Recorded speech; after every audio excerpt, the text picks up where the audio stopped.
towards the end of 2024, I drove down to Nagpur, and on the way there, it was just me and my son Sirhan. So we drove practically, I mean, effectively non-stop. We stopped for chai and stuff like that. We even we were on the Mahasamruddhi, right? So Samruddhi Mahamarg rather. So it was just dead straight road. So we were like chilling in the car, enjoying music, and we had some snacks packed. So we were just cruising all the way there, and we did that drive so easily. And the reason I'm bringing this up is because Sirhan gets car sick. Right. On the way back, it was my dad, my wife, Sirhan, me, of course, plus lots of luggage. Right. And again, Vanita gets very car sick as well. But this car won them over because they did not get car sick. Got it. So the suspension tune on this car was such that they did not feel uneasy. And there is the core pleasure of being in this car is that it feels relaxed and enjoyable. It is that sense of space. It's the seating arrangements in the car. So all of that worked very well, and it surprised us so much that we then called for the Carens turbo petrol back. We got the X line to see have they changed the suspension tune on that as well. A higher variant than the one you drove. So we drove the diesel automatic, Right. which is the one we used to drive down to Nagpur and back. And then we called for the Carens turbo petrol. Got it. Again automatic, and that again I used over the weekend for a shorter trip around Pune, and I did not obviously tell them that this is a fundamentally different car, Yep. but I got the feedback immediately saying that this is not feeling enjoyable, right? So the suspension tunes difference can make a difference in how you use the cars. Got it. So the Carens had this shortcoming, and I think it could have done a few things better to enhance the experience and make it a richer car as well. And that's what the idea for this was right from the start, from Kia themselves. Got it. Right? So now let's get into the Clavis. First and foremost, I think the need to make this a Clavis is a bit unnecessary. It is a Carens facelift. Right. They have gone and called it a Clavis to highlight that it is a more premium car, but fundamentally, it's not as much more premium as I had expected, and I'll tell you why. But isn't this the company that said this is not an MPV, this is something else in the first place? Correct.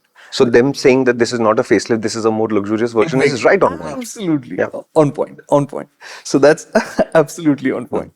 So I think what they're fundamentally trying to do is they still have the old Carens. It's available in only one variant, but with two engine options. Got it. The base petrol and the turbo diesel. So what's happening is the Carens is getting more popular in the fleet use market.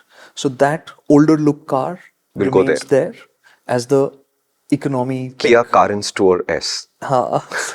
So they've done the clever thing. Instead of adding a Taurus there, they've gone and made this Clavis. Got it. Right?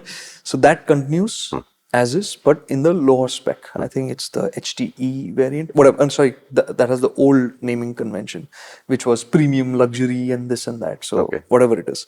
So that exists for the, let's say, budget buyers or for the fleet market. Got it. The Clavis now, the big change visually is the face. It does look cooler. It has the international look now they have for their EVs, like the EV9 and all. A very smooth and flowing look. And the idea that they suggested was that they wanted to make it a bit more SUV-esque. So the naturally, because the industry has no other ideas what to do with anything but make it look more like SUVs. And they did you know, if Apple were to start making their MacBooks look more like SUVs, their sales would double. Yeah, ruggedize it. So this thing, what they've done is they made the face look more, let's say, square, right? And it is the only dimension that's changed on this car is the length. Everything else is as before. Right. And that's because of the front. And that's where the bumper has changed. And at the rear, the tailgate.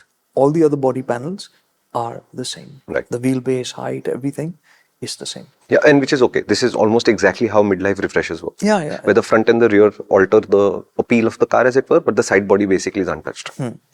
So they've changed the face and it works. They've done some nice things and it sounds silly, but they've got this band of chrome on the front. It's like this, almost like this, dull. It's not chrome, it's dull. So it has a not really satiny finish, but it looks good, right? And interestingly, they've got this kind of cladding on the side as well. And they have it from the base variant. some form of it or the other. So for it to look more premium, they've got these touches all around. So the headlamps, the tail lamps, the new design, and Kia does this well. So it's a better looking car, Yeah. for sure, right?